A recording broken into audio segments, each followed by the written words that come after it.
Merci Madame la Présidente, Monsieur le rapporteur, Madame Schwartz, mes chers collègues. Je souhaite d'abord, au nom de la République En Marche, féliciter Madame Virginie Schwartz pour sa proposition de nomination et également pour sa présentation et pour l'ensemble des réponses précises qu'elle a envoyées suite au questionnaire de notre rapporteur. Je voudrais également saluer le travail mené par mon collègue député Yannick Horry, rapporteur de la mission d'information sur la gestion des événements climatiques majeurs et qui connaît parfaitement la situation de Météo France. Et enfin, je veux saluer le travail de Martial Saddier, notre premier rapporteur d'une audition en application de l'article 13 de la Constitution, et qui sait combien, effectivement, les prévisions météo sont cruciales dans les territoires de montagne, vous l'avez dit, Madame Schwartz.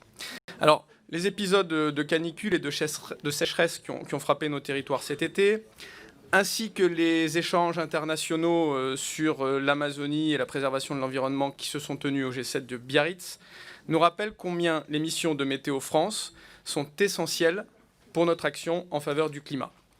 Alors, une première question sur l'international. Pourriez-vous nous indiquer votre stratégie de développement des relations de Météo France en Europe, avec les pays voisins, mais plus largement, à l'international, et également les liens avec le GIEC, auquel Météo France est déjà associé?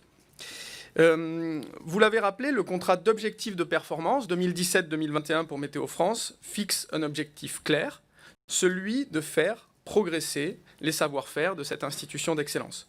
C'est par exemple l'objet du projet de nouveaux supercalculateurs et de la pérennisation des travaux de recherche et de développement.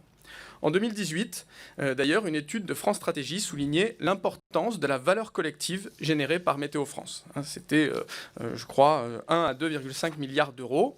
Alors, pouvez-vous nous indiquer, Madame Schwartz, quels sont les grands axes de développement stratégique que vous envisagez pour Météo France? Vous en avez déjà dépeint certains.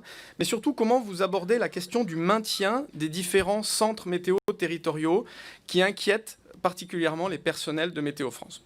Et puis, si vous me permettez, Madame la Présidente, de finir sur une touche un peu plus légère, je vais vous poser une question piège pour une future directrice de Météo France, qui m'a été d'ailleurs soufflée par mon collègue Jean-Marc Zulesi.